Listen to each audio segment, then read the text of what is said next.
Hey Shooby-Doodlers, how are you doing? I had an email from Helen Alexander Brister saying, how do you get movement into your illustrations? I find this the most challenging part of illustrating my characters. And earlier this week I did another video which was more about talking about what kind of an artist you are relating to this. But how do you actually get some movement into your characters? Let's not talk about it. Let's try and find out. I'm drawing here, this is Benny from, I'm just getting very dodgy hands there, I'm not trying very hard. And he is the hero of the book that I'm working on at the moment called Special Delivery, which is going to be, I'm starting to kickstart it on Wednesday, so I'll be boring you with that in the next few weeks. So I'm not giving him, I'm just giving him a t-shirt and trousers. He's usually a bit more stylish than that. Maybe a tail. Oh, let's give him some laces as well. See, once you start, you have to keep going. This is a pose. He's just standing there, isn't he? He's not really doing a lot. And I've just given him a t-shirt and trousers, so he's not got much character identification. So when you're drawing characters, you need to have things that kind of, every time you're like, oh yeah, that's so-and-so. And so, you know, you can do that with clothes and all sorts of things. So let's make him a little bit more interesting. Let's have his ears kind of wagging about a bit like that. And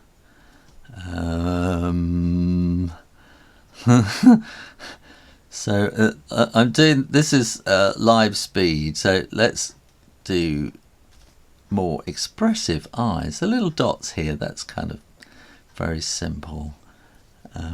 And I would put dots in a character when it's much more in the distance, really. I do these kind of eyes when they get a bit more close up, because you get more, you could get more expression into it, sort of eyes like that somehow. So let's do something, let's have him doing really bad dad dancing. Okay, so he's got his t-shirt like that, and we've got Rick Astley has just come on. The DJ's playing Never Gonna Give You Up. Never Gonna Say Goodbye.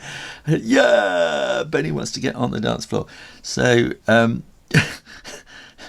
so we're gonna sort of have he's gonna be dancing, isn't he? Yeah, doing silly kind of things with his legs.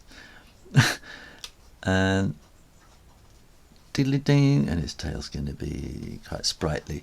So what have we got going on here?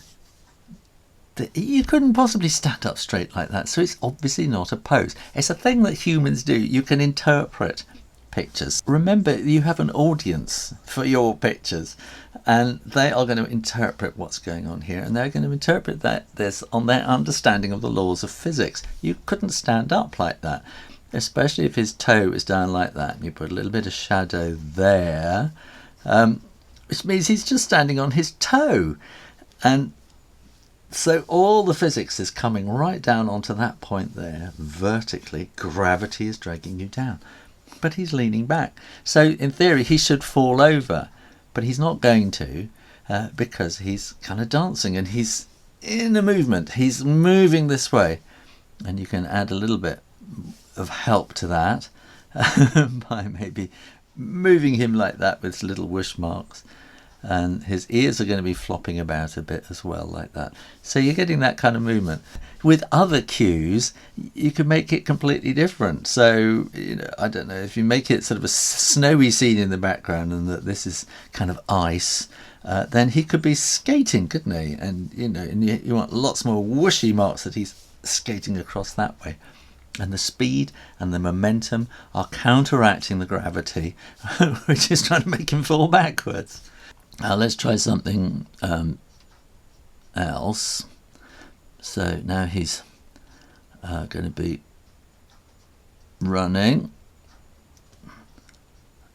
and that we want eyebrows kind of more like that. So he's kind of, in fact, we could have his tongue hanging out like that, because he's exhausting himself. And the body language is going to be completely different here. The body angle, we want the shoulders that are going like that, and his thumb, something like that, and then his body is going that direction, and we want his hands going in that direction. I'm drawing very, very quickly, so this is just sort of sketching to make a point. And his leg again is going forward, but he's really stretching out here to, get to where he's trying to go, and he's really going for it. And this is completely impossible because, again, look, if we put the shadow in there, it's all on the toe, and this is where gravity is wanting him to go. But look, it's not. This is like a hinge point, a gravity hinge point, and this is the physics wants to make him go that way. So our knowledge of the universe is telling us he has to be going forwards, and we can sort of really help that with a few whoosh marks, and that's really all we need, is to make him go forward. Maybe little marks like that. I'm going to show you some other illustrations of Benny in a moment, and I think I say in there about how once I had an editor took all these marks out, and they actually erased them all in a book, and I said, put them back, and she said, but they're so messy. I said, no, it's a language. It's a language which kids understand, and it's like an ABC. These are letters. These are equivalent to the letters A, B, and C. And you go to school, you spend years learning how to form the shapes of A, B, K. No one teaches you this stuff, and you learn to read A, B, K. No one teaches you to read this stuff, but somehow you know that these little marks are movements. And in the same way that you got, like ones, like that, the apostrophe is a little mark, is telling you that it's a possessive. So something or other belongs to one. One's cat, right? So somehow you know that the cat belongs to one, or you, or whoever it is. But that apostrophe is telling you that it's possessive. It's a little mark that changes the whole meaning of the word. Otherwise it would be owns cat, and it wouldn't mean anything.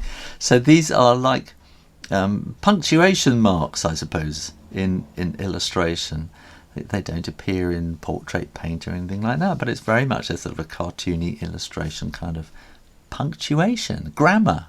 Hey, if you really like illustration, come and join me on Patreon, where I am sharing all my kind of practical experience, all my years of knowledge, and right at the moment I'm showing how to create a whole book using Photoshop and InDesign and all that sort of thing, showing you how to get it published, everything. And here we have Benny struggling with a box. And is the movement? Yes, there is. He's kind of struggling. And we get that with his bent leg at the front and a much more bent leg, and sort of standing on tiptoes on the back, sort of putting pressure right down on that toe there, leaning backwards. He's holding on to the top of the box with his head. And we've got these ping, ping, ping marks to show us that he's struggling a bit. And this is all about gravity. That box is heavy and he's having to hold it up, and that's sort of been counterbalanced by that point of where his toe is. This is the delivery vehicle, and although I haven't quite scanned it square, you can see that it's kind of leaning forwards, and I have these little speed marks. Classically, in animation and illustration, you would have the wheels kind of more oval and sort of leaning forward and with whooshy kind of marks in there, but I don't know, I never liked that somehow. I never liked drawing them like that. Here we have the same vehicle parked, and you can see this is much straighter, and it's just whoosh, the gravity is all pointing down on these two points on the wheels, and there's nothing happening, it's not moving forward. Now here we have Billy, who is probably going or something like that. So we've got these wiggly marks to know something's going on, and all the movement is in his ears. They've gone all wiggly, and his ears should be flopping down, but something has made them whoosh, shoot upwards, and that is where the movement is. And here he is, he's crying, he's got a dirty nappy basically, so diaper you probably say. And his ears again are up, tears coming out, and you can sort of feel he's sort of throwing himself backwards the way that some babies do. and Benny is leaning out like this, and with his eyes we got movement as well, because the movement is all into the phone, and his concentration, his movement of what he's doing is leading you to the phone. So his sort of consciousness is somewhere else, having a conversation on the phone. What have we got in the physical movement is this great curving body. So all the gravity is pointing down here. To counteract that gravity, we've got this counterbalance. Billy is a counterbalance to this sort of leaning over, which allows Benny to kind of lean over and lean into this conversation. Now, Benny and Penny are a couple of lovebirds, and here he is. He's trying to spin her a line, and again we got movement in the eyes. So this is the I don't know, consciousness thing. This is where their attention is. They're talking. He's spinning her a line, and she's giving him one of her looks because she's not falling for it. And he's going, "Yes, everything's going to be no problem. It's going to be great." And she's heard it all before. And then now, yeah, that's a good idea. And then here we are. You see, they love each other really, and all the movement is leaning into each other, and the ping ping pings. This is big smacking kisses and love, and the leg up there like that, showing you he's happy, and the tails are up and bouncing, and that's where the movement is. And then finally, I'll show you this one here. This is a really static picture. He's just slouched on the sofa or on the couch. But look, the ear is up, and he's heard something. It's happening out there. Something is going on. And so it's all the movement is in the eyebrows. I remember watching Michael Caine do a masterclass on acting on the TV once, and he was talking about close-ups. And so, there it all is. It's all in the eyes. He was saying, you just got to get all your emotion into the eye, just a slight movement of the eye. You don't want to be rolling your eyes around, looking, it has to be really minimal acting. And that's all we've got, is he's immersed in his magazine. Something's happening. In fact, it's ding dong, and he's looking at the door, and his ear is up, and something is about to happen. Minimal movement. So how do we work this stuff out? I think when you start wanting to draw, you think, you've got to kind of draw properly. and you'll sit there in front of your cheese plant and, as you do, and, sort of draw very earnestly, and want to make it look photographically correct. And you're basically kind of drawing a photograph, I suppose. But to get sort of action and movement, start with a stick figure, and I think people starting drawing will think, that's just too kind of babyish and amateur. But you'll find all the greatest artists will start with these little sketches, and they'll kind of work out from there. Let's have a little think. We can have. I'm going to have this as being a robot. I'm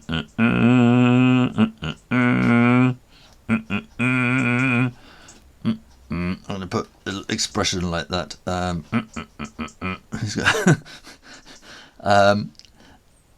we want to have kind of some kind of a body, tin can kind of body.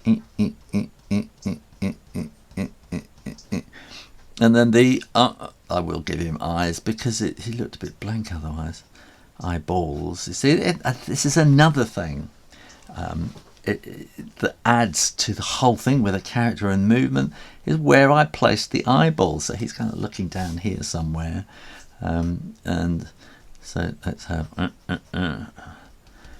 and again, I'm not drawing exactly on top of the stick man. I'm using the stick man as a kind of little basis to work from. So we'll have a thumb and fingers like that, and then we're going to want to have feet, and we're going to have a great big clumpy Spice Girl shoes. He's a spice robot, and sort of clumpy shoes like that. Now he's looking down here, so there might be, I don't know. Let's have a little little spider or something like that here. And you see, and again, just in those few little marks, you've got some physics going on. That, oh, let's have the body like that.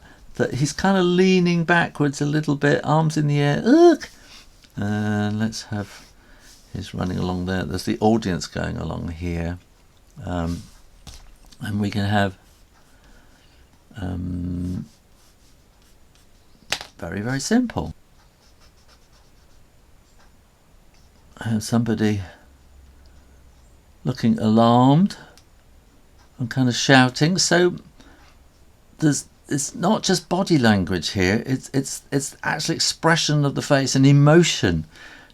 So this person is, I'm just going to do it very, very simply. I'm not going to try and put folds or anything like that in there. But their hands are open in a kind of a warning kind of way. So that is saying something. Put some wiggle marks in there. This person is probably saying, stop, or no, don't kill the spider. And we can have some little alert marks there. We can have some, sort of worry kind of expression marks there, wobbling hands. You can add all sorts of things in there. We probably need some whoosh marks to make him look like he's going really fast there, and you can maybe even sort of add some sort of whoosh trails on the end to make it look even faster.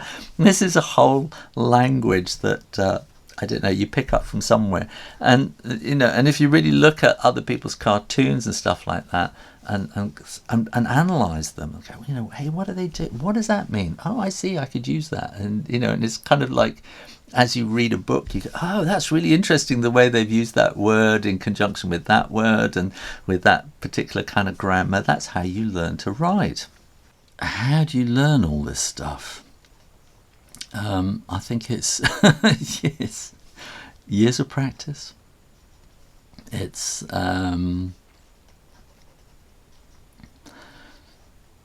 observation, and just lots and lots of drawing. And now here's Benny, and this is a pretty static kind of pose. I'll give him a proper shirt this time. He prefers to wear a shirt. So I'm going to draw him. This is a pretty static pose, but you can see immediately there's a bit of an angle going in here. He's kind of leaning in. And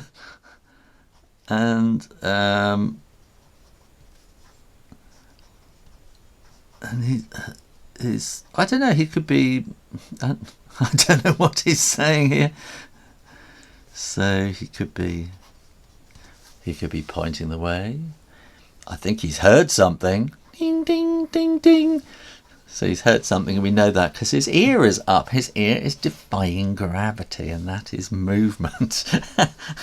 And he's leaning in a little bit. So he's heard something. Somebody is off the page who said something, and he's sort of saying, hey, well, come this way maybe, or something like that. Or he's saying to this person on this side, hey, come with me. There's something interesting going on over here. And we learn all this, I think, probably with observation, life drawing, practice, and sketching, and drawing every day.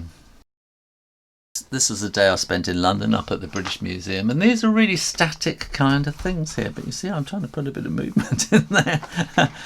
These are very static things at the British Museum. Then we went to the theatre, and you see this is a woman sneezing, and it's just she's just leaning into that sneeze, and that's where the movement is. And these were people I saw. These are very still kind of little portraits here. And then the next day I sat on the River Thames drawing runners, and as I say, you don't get very long to draw a jogger. 6-second poses, and they kind of getting thinner until eventually they fade away. But you can tell things from these poses. This woman here, she's taking a selfie, and you kind of lean back into a selfie. You don't just stand there and do it. It's movement. This woman here's going for it. You can tell her ponytail's up in the air. These people, they're just standing watching. There's no movement going on there.